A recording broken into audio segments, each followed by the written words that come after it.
de Políticas Públicas Eva Duarte, que se emite en la radio cooperativa La Reconquista. En este caso, tenemos que agradecer que nos acompaña Gladys Pollán, arquitecta, concejala del Frente de Todos en Tigre, y con la cual estaremos hablando y agradeciendo su amable deferencia de atendernos. Hola Gladys, ¿cómo estás? Hola Rodolfo, buenas tardes. No, la primera agradecida soy yo que dispones este rato que pueda acercarme a tu teleaudiencia y poder charlar un poco sobre diversos temas, así que la agradecida soy yo. Bueno, vamos a arrancar por lo general. Un poco esta pandemia inédita nos pegó a todos, nos agarró de sorpresa, nos guardó durante mucho tiempo, todavía estamos guardados, estamos esperando la vacuna. Igual, así todo se viene un programa complejo, desde lo sanitario y desde la economía, ¿no? Porque 4 años de macrismo donde destruyó el aparato productivo, más este año transcurrido de pandemia, está difícil para los trabajadores, hay aumento de precio, no hay un ajuste que lleve a que los trabajadores puedan estar un poco mejor.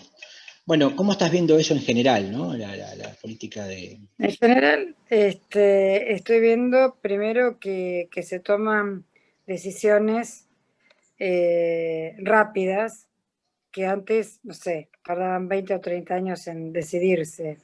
Específicamente te hablo de la vivienda. Argentina tiene un déficit aproximado de 4,5 millones de vivienda en todo el territorio argentino. Y nunca, hace tiempo que no se toma, no nunca, sino hace tiempo que no se toma una política de Estado de decir, bueno, soluciono este tema. Y la pandemia, entre las tantas cosas que puso en crisis, fue el tema de la vivienda, porque vos fíjate que hasta que no nos vacunemos, la única vacuna que tenemos es la vivienda digna. Fuera de eso no tenemos otra manera de protegernos, ¿no? Más que el distanciamiento social, más que los barbijos, el uso del alcohol, etcétera, etcétera. Y le pido a todos que nos sigamos cuidando. Pero la realidad que una de las cuestiones que nos trae la pandemia es esto, es empezar a tomar decisiones y empezar a comprender de que el concepto de ciudad debe empezar a tener una evolución distinta, porque vos fíjate, se está hablando del concepto de la ciudad de proximidad, de la ciudad de 15 a 20 minutos. ¿Eso qué significa? Significa que la ciudad me tiene que brindar las condiciones necesarias y suficientes para que cerca de mi casa, en 15 a 20 minutos, pueda resolver, diría, el 90% de mi vida. El aspecto laboral, el aspecto comercial, el educativo. En fin, empezar con un paradigma distinto al que estábamos acostumbrados, ¿no?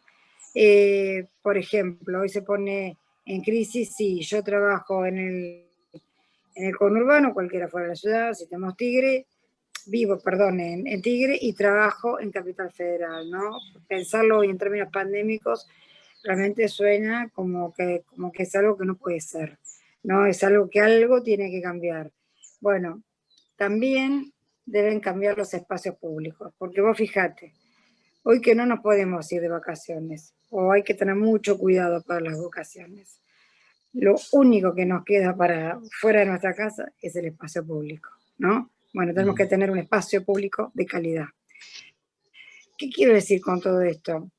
Que tenemos que tener un abordaje de un cambio de ciudad, o sea, que no tiene que ser de un día para otro, sino empezar a mirar la ciudad que de veras sea para los habitantes, que de veras sea para el vecino y la vecina, para el turista y el que nos viene a visitar, y no sea para los autos. Si uno empieza a hacer una reflexión desde ese punto de vista, vamos a tener una ciudad mucho más saludable, mucho más amigable con el medio ambiente. Empezar con el uso de la bicicleta o con aquellos medios que no fuesen bicicletas, que tengan motor, pero que nos permitan tener otro tipo de movilidad. O fíjate, ¿no? Hoy viajamos a Capital Federal uno por auto. Realmente uno empiece a poner en crisis todas esas cosas. Cuando uno habla del punto de vista económico, bueno, Macri nos ha dejado deuda a mediano, largo y larguísimo plazo, y del valor y el monto que pidas. Realmente yo siempre cito un ejemplo: cuando asume Perón la presidencia, paga una deuda contraída por Bernardino Rivadavia 150 años antes, ¿no? Nuevamente la historia se repite, ¿no? Tenemos que agradecer que el crédito no fue a 150 años, sino a 100, pero no, Bueno, 50 haciendo una menos. ironía del tema, 50 menos, pero vos fíjate que esto la Argentina lo vivió, y la verdad no lo leemos, ¿no? La pandemia, si me dejas ir haciendo comparaciones, también nos venía avisando que iba a pasar, y no lo supimos leer, no lo supimos leer, ¿no? ¿Por qué digo esto? Porque en los primeros 21 años que va del siglo, de este nuevo siglo que inició, esta es la quinta pandemia. Las otras eran parciales, ¿no? Y esta fue la primera global. Pero las otras ya iban avisando que algo iba a pasar. Y esta también nos está avisando que algo tiene que pasar, ¿no? Entonces, tenemos que hacer una reflexión de que hay hábitos que tal vez no podamos volver. Hay hábitos que se han incorporado nuevos y que vienen para quedarse, y hay otros que sí vamos a poder volver con un proceso del tiempo, ¿no? Empezar a... También nos puso algo así como un ralentizador, ¿no? Empezar a bajar los decibeles y empezar a pensar de otra manera, ¿no? Y obviamente la tristeza y el dolor de aquellos seres queridos que se han ido, se están yendo, y que Dios quiere y disponga que cualquiera de las vacunas, sea la rusa, sea el país de origen que fuese, no importa, hay que vacunarse, ¿no? Es lo único que nos queda para evitar esto, pero sí es algo que nos ha movilizado el dolor a todos, a todos. Bien, bien. Cierto eso, lo que planteas, y hay una cantidad de muertos. El otro día hablábamos y 40.000 y pico de muertos en Argentina son como 7, 8 guerras de Malvinas, ¿no? Más o menos, en cuanto a víctimas. Lamentable realmente. Y vamos entrando ya en el tema de política nacional, en temas generales, ¿no? Porque vos sos una política y por lo tanto de eso vamos a hablar un poco. Se hablaba hace un mes atrás, más o menos, 2 meses atrás, de suspender las pasos, y después se calmó ese rumor, y bueno, y ahora apareció de nuevo como la idea de suspender las pasos por razones variadas. Algunos plantean los gobernadores por una cuestión económica, otros por otras cuestiones. ¿Qué opinas al respecto, en general, de la suspensión de las PASO como mecanismo de elección de una lista o de una competencia interna? Mira, pienso que pertenezco a un movimiento en el cual primero la patria, después el movimiento, después los hombres, ¿no? Y, y la verdad que tenemos que empezar con las prácticas, y una de las prácticas era las PASO, era lo que nosotros llamábamos internas, ¿no? Y tal vez un poco modificadas, porque hemos visto que, bueno, que no fue una buena experiencia las últimas veces que se utilizó, porque el que pierde, no sé por qué, pero por esas cuestiones personales, de olvidarse de esto que te digo, ¿no? Primero la patria, después el movimiento, después los hombres, terminan jugando para otro lado. Bueno, pero yo creo que hay que buscar una vuelta, pero que tenemos que volver a esa discusión política de las PASO, de las internas. Es sano, es necesario, es una práctica que el militante quiere, que la necesita, que es parte de la democracia, más que de la liturgia, te diría. Es sana la democracia. Bien, sobre todo me parece fantástica esa opinión porque, digo, reforzar la democracia frente a un avance de una derecha fascista que hay en el mundo, porque no solamente acá, es en el mundo. Me parece que reforzar la democracia, coincido con vos, es parte de la esencia de la política, porque si es la herramienta de cambio, me parece que por ahí está bueno que de alguna manera se diriman algunas cuestiones, y coincido que tiene que haber un proyecto, por encima de las aspiraciones personales, tiene que haber un proyecto de país. Y en eso estoy totalmente de acuerdo.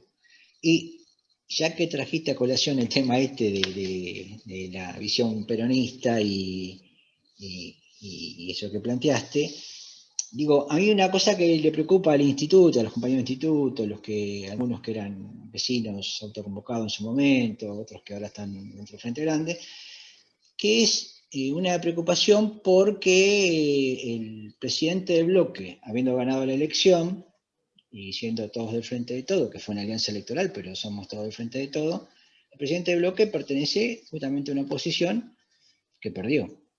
Entonces, ¿habrá posibilidad de revertir eso cuando se reanuden las sesiones? ¿Está en la agenda hablar de eso? Mira, resulta que nosotros este año tuvimos una pérdida muy significativa, muy valorable, que fue la de la doctora Alejandra Nardi. Y lo digo porque si hago resúmenes de su vida con la mía, en realidad estrechamente hemos tenido 2 años, porque por esas cuestiones políticas hemos estado en distintos caminos y nos cruzamos estos últimos años.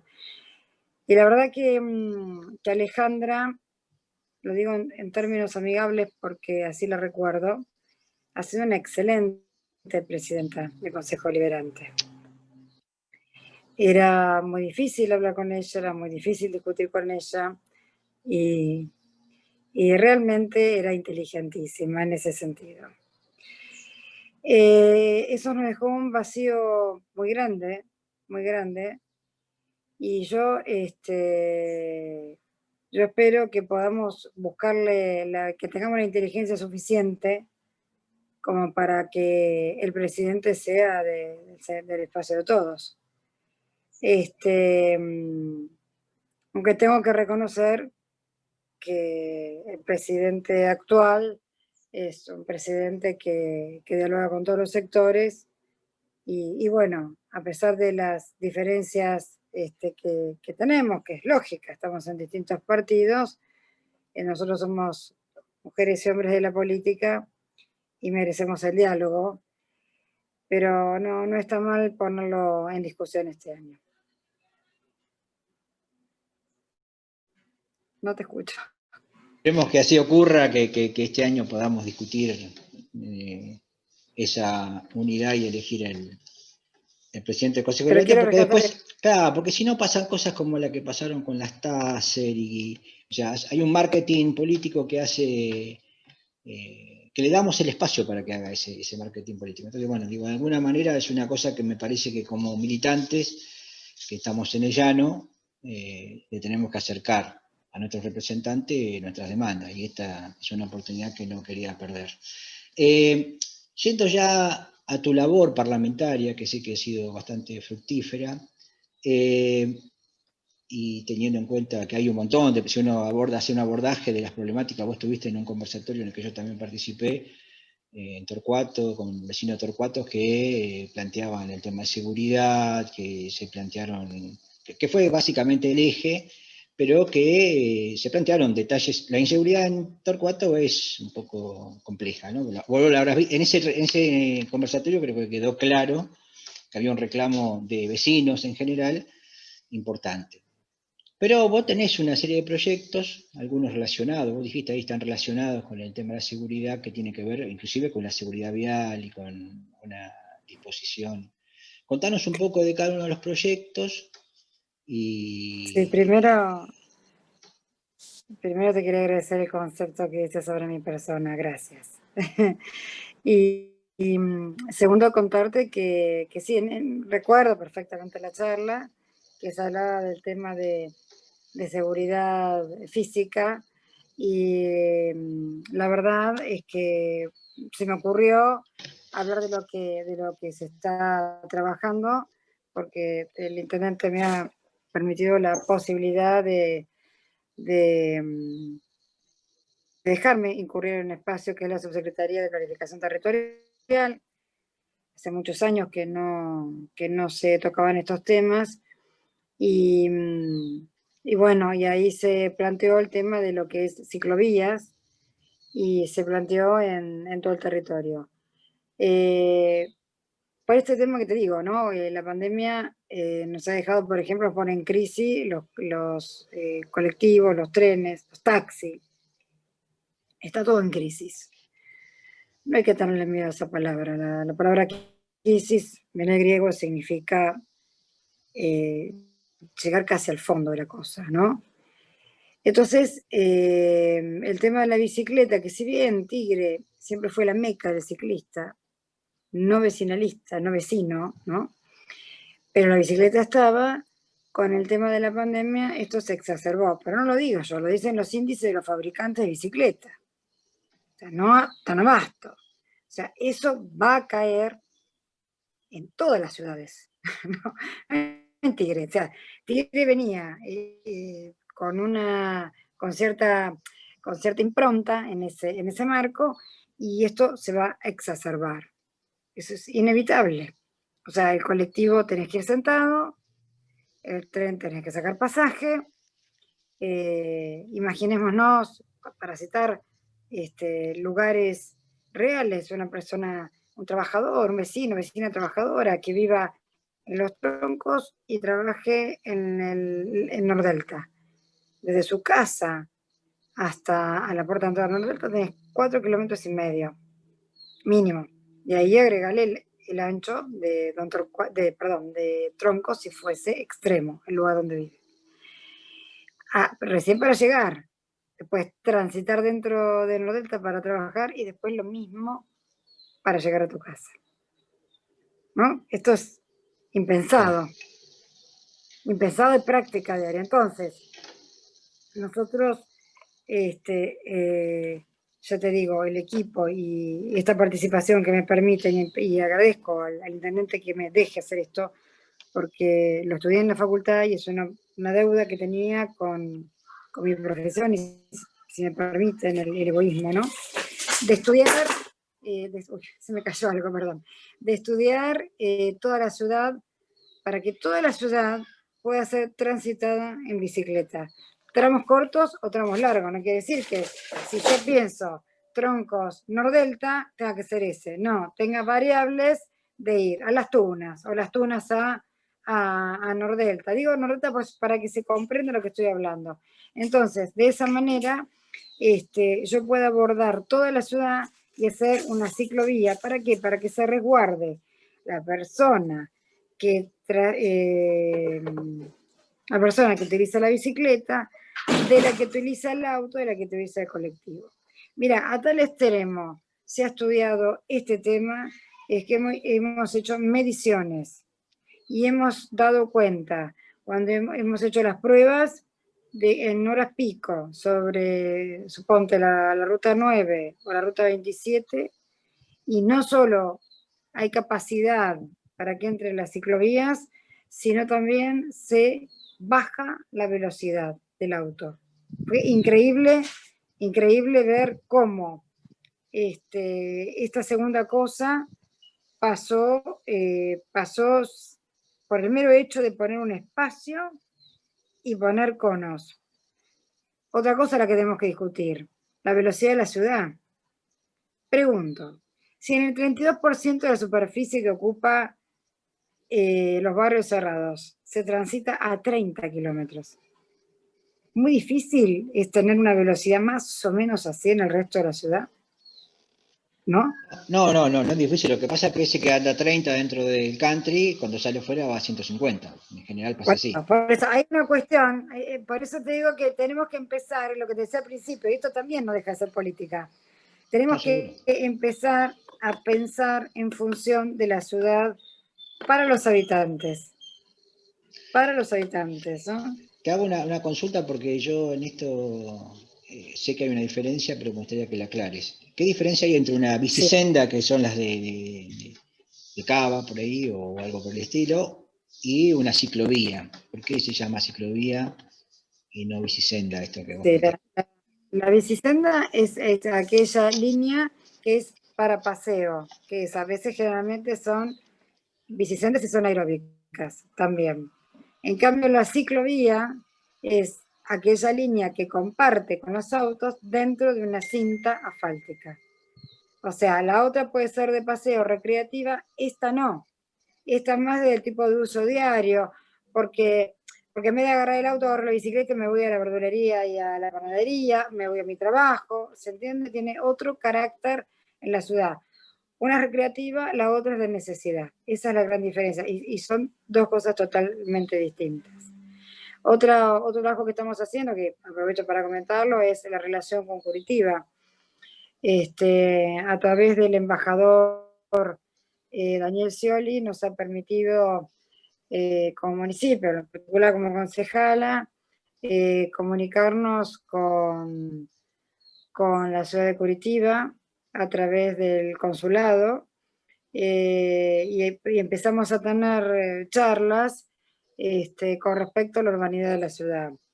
No nos olvidemos que Curitiba es un ejemplo de esto en el mundo, a tal extremo que Curitiba tiene una municipalidad y un instituto de urbanismo que este año cumplió 50 años. O sea, nada se hace en la ciudad si no pasa por el Instituto de Urbanismo. De ahí son los beneficios que ha tenido, ¿no?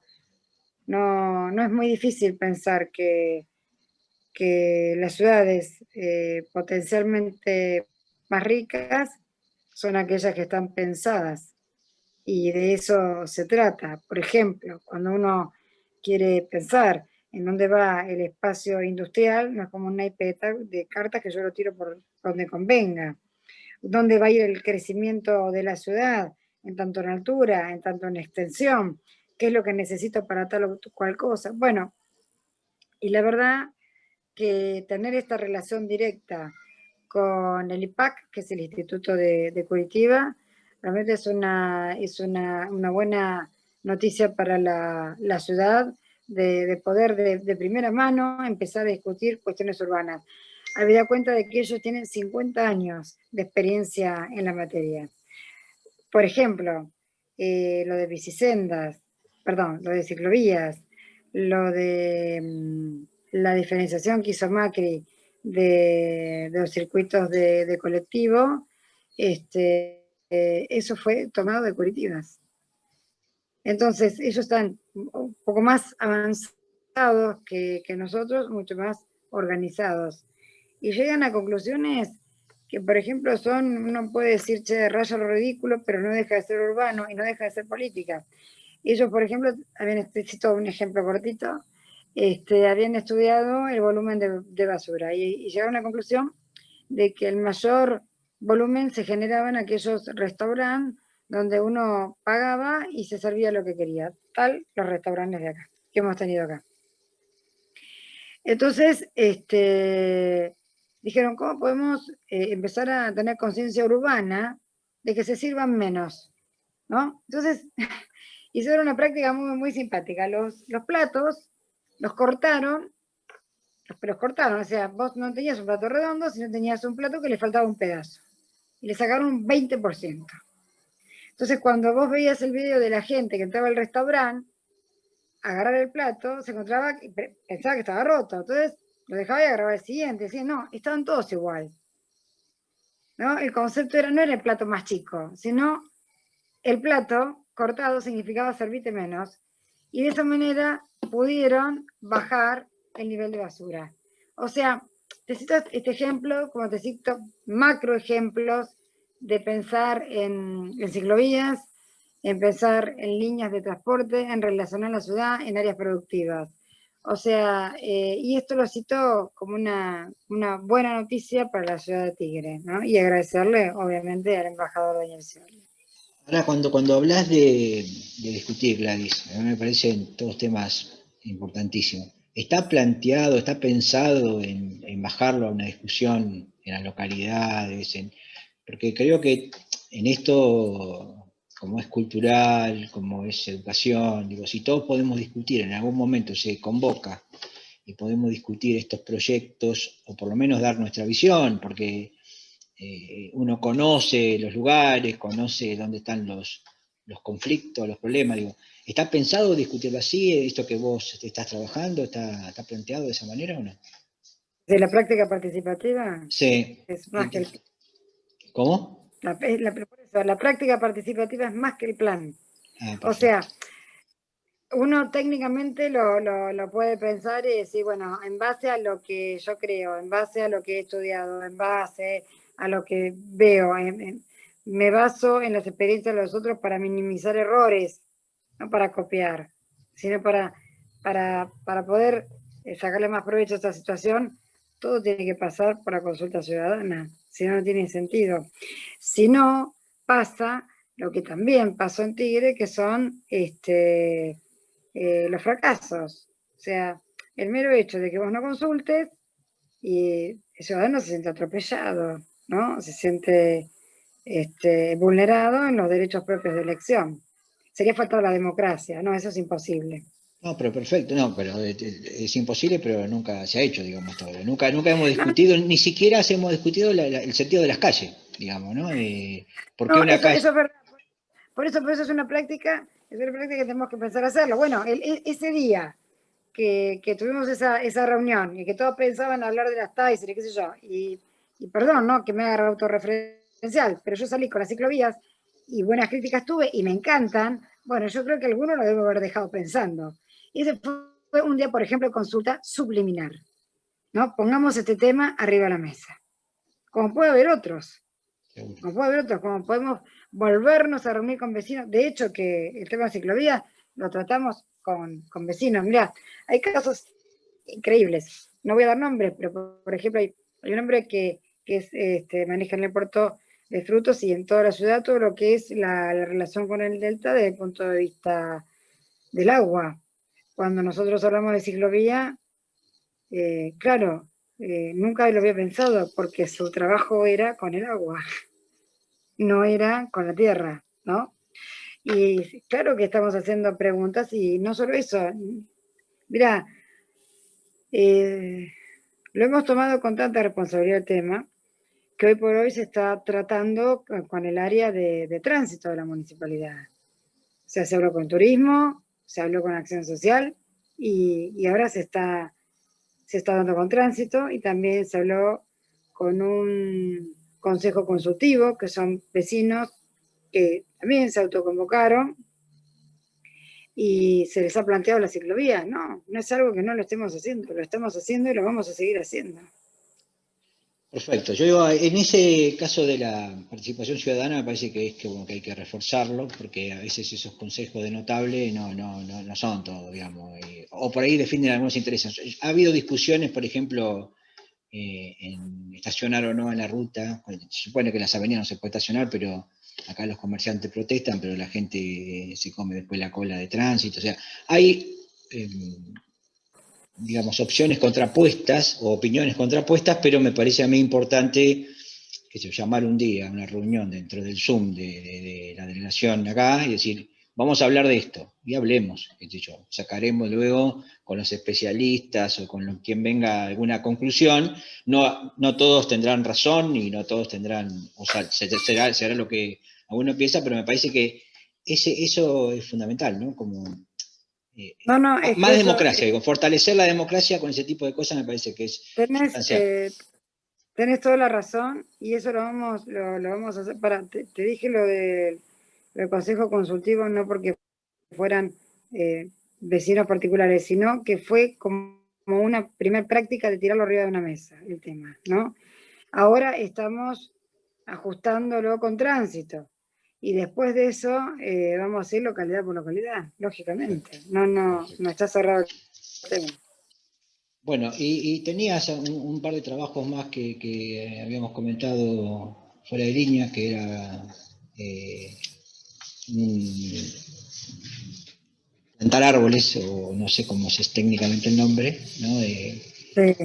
forestar de alguna manera la ciudad, porque hay algunas cosas que ya yo veo el crecimiento urbano en Torcuato, por ejemplo, que es donde más conozco, que lo que antes era un espacio verde inmenso, hoy se urbaniza y se hacen casas y se voltean árboles de cientos y cientos de años, ¿sí? Y ese avance, inclusive en Torcuato, ni siquiera estoy hablando de country, zonas que se compra una manzana que antes era una sola casa capaz, y acá tenemos cerca una, acá en Torcuato, y ahora son 25 casas, 30 casas, no sé cuántas casas son, y se perdieron todos esos árboles, todo ese espacio verde, ¿no? ¿Cómo es el plan de volver a forestar la ciudad? Sí, se llama Plan de Arbolado Territorial. Uh-huh. El plan de arbolado surge también por la pandemia.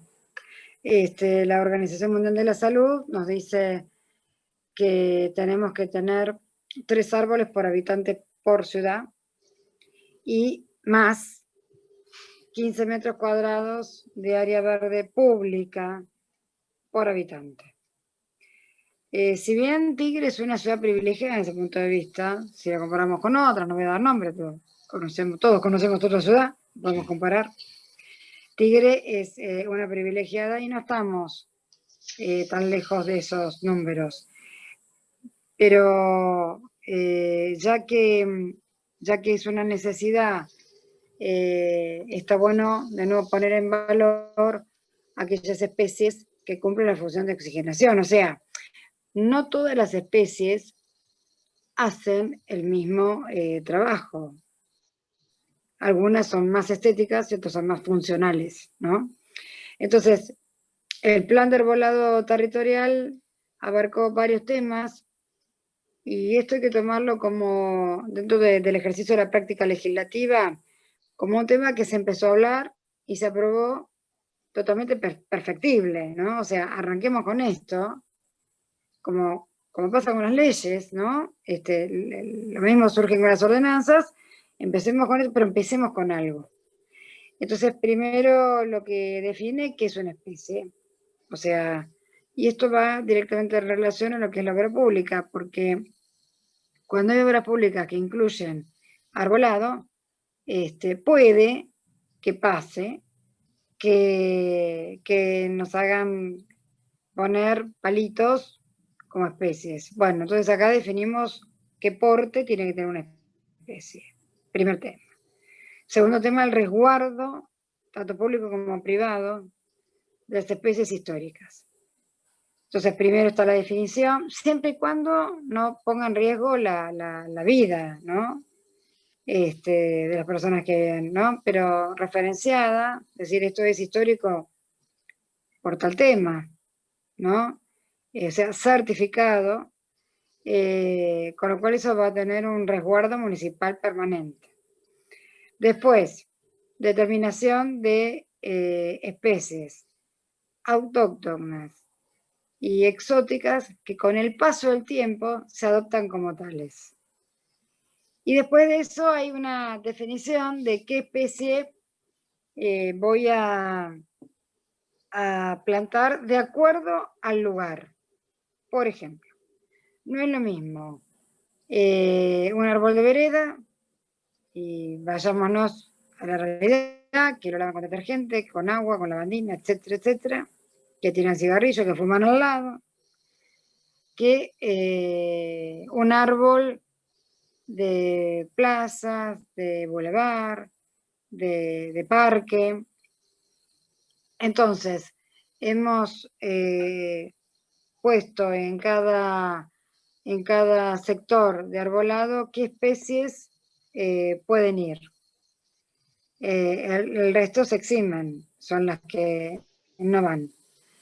Y las hemos determinado, por ejemplo, en el caso de plazas, para que no sean todas las mismas especies, hemos determinado, para plazas y para veredas, perdón, hemos determinado cantidad de superficie máxima por especie. Cosa de que empiecen a ver algo que se llama paisajismo y la ciudad empiece a jugar con el color, ¿no? Entonces, porque La palmera que tanto nos identifica, primero que no es autóctona, las hemos adoptado. Y segundo, desde el punto de vista de la oxigenación de la ciudad, no es una de las mejores especies para ese servicio. Entonces está bueno empezar a proponer otras cosas. Obviamente, en ese listado está la palmera, pero también incluimos un montón de árboles para que empiece a funcionar años vista, o sea, no va a ser próximo, empiecen a funcionar determinadas especies, existir determinadas especies, empezar a tener una ciudad con otra fisonomía, con otra oxigenación. Fíjate vos, había también un vacío legal en el tema de las industrias. A la industria por ordenanza se le pide un perímetro de árboles. Y bueno, siempre la excusa era de que no había riego. Bueno, entonces la ordenanza contempló el riego sí o sí. O sea, ¿para qué? Para que el árbol en la parte industrial exista, ¿no? Después, ¿qué distancia tiene que haber un árbol en vereda? O sea, ¿cada cuánto? Teniendo en cuenta que los anchos de parcela nuestros son variables, no tenemos una ciudad ortodoxa donde todos los terrenos miden 8,66 o su gran mayoría mide 10. No tiene esa realidad Tigre. Entonces, bueno, le buscamos la manera de decir, che, bueno, al menos esta cantidad de árboles por cuadra los necesitamos. Paralelamente, también me olvidaba, un apartado especial lleva las terrazas verdes. Primero, definición que es una terraza verde, y segundo, un incentivo económico para que empiecen a aparecer las terrazas. Y bueno, esto es lo que trae, ya te digo, aparejado, es empezar a poner un principio de orden. Un principio de orden que nunca nadie lo había escrito y que existe en otras ciudades y que me pareció potable. A raíz de eso, la Subsecretaría de Planeamiento Territorial empezó a estudiar barrio por barrio y localidad por localidad de qué especies hay, cuántas, cuáles y en qué estado y ausencia de las mismas. ¿Para qué? Para empezar a decir, bueno, tenemos la ordenanza, tenemos esta realidad física, bueno, esta habrá que cambiarlas y acá faltan, ¿no? Entonces, empezar a proponer qué especies tendrían que plantarse. Bueno, todo esto fue un trabajo que nos llevó 3 meses escribirlo, porque trabajaron arquitectos paisajistas, arquitectos y paisajistas. Bueno, ahí dejaste dejaste una puerta abierta cuando dijiste que es perfectible, no sé si es perfectible, si sería el término, pero por lo menos que podamos agregar algo. Yo te comentaba que de los proyectos del instituto que trabajamos con alguna gente del INTA, de implantar palteros, creo que es el nombre, no es de PECAM, porque también tiene que ver con alimentación y limoneros. Digo, el INTA lo aprueba eso como árboles. O sea, te voy a acercar el proyecto, como dijiste que es perfectible, como para que podemos agregar algo ahí. Bueno, yo diría que estamos en tiempo, Gladys. Si vos querés agregar algo más, tenés el tiempo que quieras como para agregar lo que quieras. Y más que nada yo te agradezco el tiempo que nos dedicaste y estaremos en contacto, sobre todo con esa propuesta de los árboles, que es un tema que venimos trabajando en el instituto hace mucho. No, te tomo lo de los árboles, te tomo lo de las reuniones con los vecinos para ciclovías y otros temas. Otro tema que me gustaría dejarlo y ya, porque sé de tus tiempos, yo por mí estaría toda la vida hablando, hoy estuve conjuntamente con un grupo de compañeros, el concejal Par, nos acompañó Federico Hugo, al barrio La Victoria de Villa Laniata, donde a la falta del sistema local ellos desarrollaron todo un sistema interesantísimo a través de biodigestores y la verdad que es bueno comentarlo, pero también es otro tema que tenemos que hablar de esto. Y bueno, Torcuato y no para tiene cloaca, cerrar, por ejemplo, ya tenemos el tema por ahí, ejemplo, ni agua. sí, sí, tenemos por eso hay tantas cosas urbanas que hablar, y tantas cosas políticas, que bueno, lo dejaríamos para otra charla o para otras reuniones o un café por medio. Agradecerte profundamente este tiempo, es un placer esta entrevista y solamente un pedido a la población, que se vacune, no Bien. importa con cuál, pero que se vacune. Bueno, con eso cerramos. Muchísimas gracias, Gladys, por tu tiempo y nos estamos viendo. Un abrazo. Gracias, gracias Rodolfo.